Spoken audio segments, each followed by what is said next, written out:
Assalamualaikum. Pada hari ini saya akan membentangkan tentang slide latihan industri untuk sesi Disember 2020. Nama saya adalah Norhana Suraya binti Azhar. Nombor pendaftaran 13 DDT 18F1083. Saya dari kelas DDT 6 S3. Saya menjalani latihan industri di syarikat Hydrospeed Sdn Bhd. Alamat syarikat adalah Lot 2044 Mukim Sungai Baru, Solo Duku 78300 Masjid Tanah Melaka. Nombor telefon syarikat 0638315533. Untuk latar belakang syarikat Hydrospeed Sdn Bhd, ia merupakan organisasi yang khusus dalam bidang jet air tekanan tinggi dan aktiviti kerja pembersihan bagi projek turnaround dan shutdown dengan menggunakan peralatan letupan air tekanan tinggi industri di antara 5,000 kpsi sehingga 40,000 kpsi. Ia juga merupakan anak syarikat HRSV Holding Sdn Bhd yang telah ditubuhkan sejak April 2014. Hydrospeed mengembangkan perkhidmatan dalam bidang mekanikal sejak tahun 2018. Pada Januari 2020, Hydrospeed mengembangkan cabang kerja mereka dengan melakukan kerja panas atau hot work. Visi mereka adalah untuk menjadi pembekal utama peralatan perkhidmatan hydrojet yang mampu memenuhi permintaan industri di sekitar rantau Asia Pasifik. Misi mereka ada dua. Yang pertama, untuk memberikan perkhidmatan dan produk yang berkualiti tinggi melalui rangkaian jenama yang dipercayai sehingga tenaga kerja yang mempunyai berbagai kemahiran. Yang kedua, mengelakkan risiko yang berbahaya kepada pekerja dengan menggunakan peralatan separa automatik dengan mengamalkan hak alatan yang betul adalah untuk tugas yang betul. Hydrospeed juga mempunyai beberapa cawangan syarikat di lokasi yang berikut. Di lokasi yang pertama adalah terletak di Masjid Tanah Melaka. Yang kedua di Gurun Kedah. Yang ketiga di Mukim Pengarang, Johor Bahru. Dan lokasi yang keempat adalah di Dungun, Terengganu. Organisasi syarikat pula terdiri daripada dua orang yang banyak membantu dan membangunkan Hydrospeed sejak dari awal ditubuhkan lagi. Yang pertama adalah Encik Khairul Aswad bin Jaafar, pengarah operasi Hydrospeed Sdn Bhd. Encik Khairul merupakan pengarah operasi sejak tahun 2013 lagi. Beliau mempunyai pengalaman lebih dari 18 tahun yang terlibat secara aktif dalam pemulihan penutupan dan penyelenggaraan sejak tahun 2003. Yang kedua adalah Encik Muhammad Ali bin Muhammad Hassan. Beliau merupakan Ketua Bahagian Mekanikal Hydrospeed Sdn Bhd. Encik Muhammad Ali telah terlibat dalam industri minyak dan gas lebih 18 tahun. Sepanjang kerjayanya, dia banyak memegang jawatan sehingga dia dilantik sebagai pengurus projek untuk projek katalis di Petronas Chemical Fertilizer Kedah PCFK dan kerjasama Hydroprocessing Associates dari Singapura. Antara servis syarikat Hydrospeed tawarkan kepada pelanggan mereka adalah servis yang pertama, pembersihan penukar haba. Ia adalah untuk pembersihan tiub dalaman dan luaran HPWJ. HPWJ adalah singkatan kepada Hydropower Water Jet. Ia juga adalah untuk penggantian penarik bandar penukar haba. Servis yang kedua adalah sewa penarik bandar. Penyewaan penarik bandar adalah antara 10 tan hingga 45 tan. Servis yang ketiga adalah sewa pam HPWJ atau Hydropower Water Jet. Penyewaan jangka pendek dan jangka panjang untuk peralatan jet air tekanan tinggi dengan pengendali yang terlatih. Servis yang keempat adalah penyelenggaraan plant.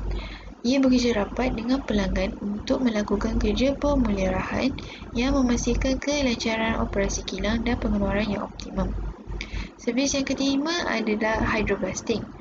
Servis hydroblasting adalah pembersihan permukaan pelbagai menggunakan peralatan peledakan tekanan rendah hingga tekanan tinggi. Ini adalah antara senarai tugas yang saya lakukan sepanjang menjalani latihan industri. Tugas yang pertama adalah dengan penggunaan sistem Diskera untuk membuat material requisition dan purchase requisition. Ia adalah untuk memesan barangan daripada pembekal untuk kegunaan syarikat atau projek pembinaan. Dalam sistem Diskera juga saya menyemak purchase order dan GRN atau Good Received Note. Tugas yang kedua menggunakan sistem HRSB1 untuk membuat klaim pekerja dan juga menyemak timesheet pekerja. Tugas yang ketiga membuat dan mencetak surat rasmi untuk pekerja. Yang keempat adalah menyediakan urusan temuduga pekerja.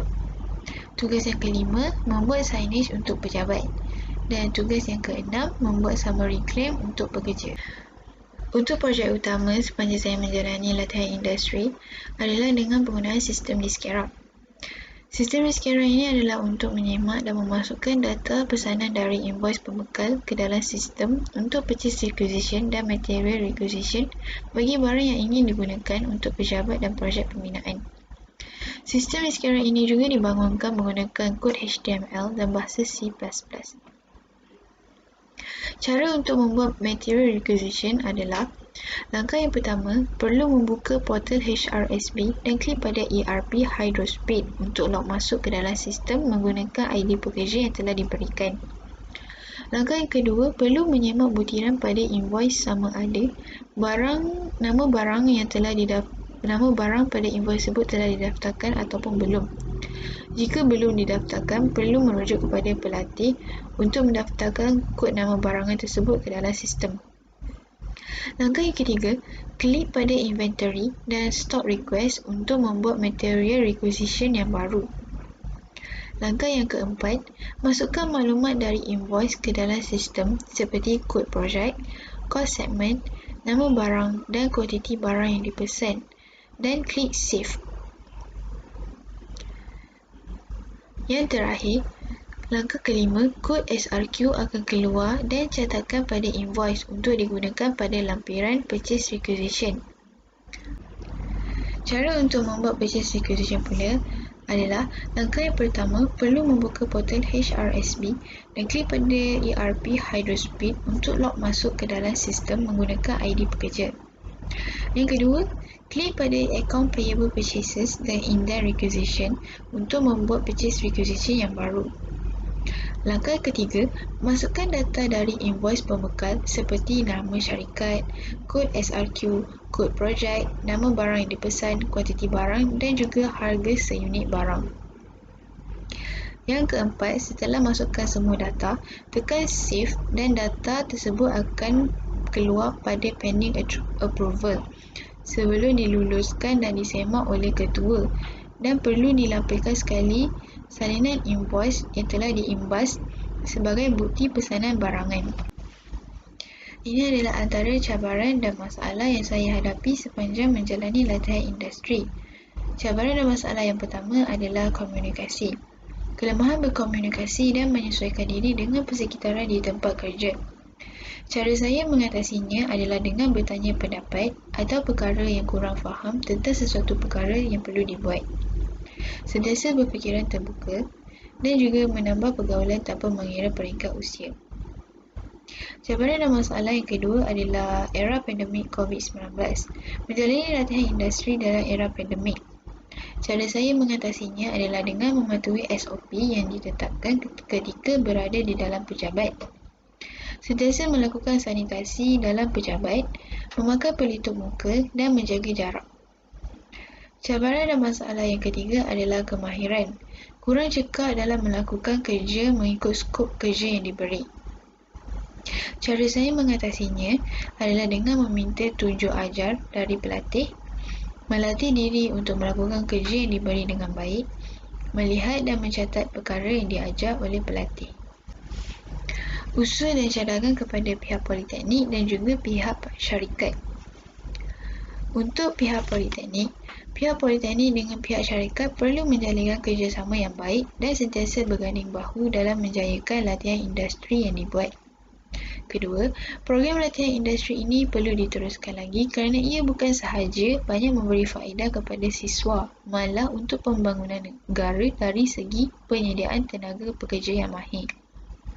Yang ketiga, para pelatih sepatutnya diberi sedikit penerangan atau gambaran mengenai kerja-kerja yang bakal dilakukan dan dijalani mengikut bidang masing-masing. Untuk pihak syarikat, yang pertama, membuat kajian terhadap kemampuan suasana tempat kerja sama ada ia mampu memberi kesinambungan kepada pelatih dan pekerja tetap. Kedua, pihak syarikat perlu bertanggungjawab terhadap pelatih sekiranya pelatih dalam keadaan pekerjaan yang rumit.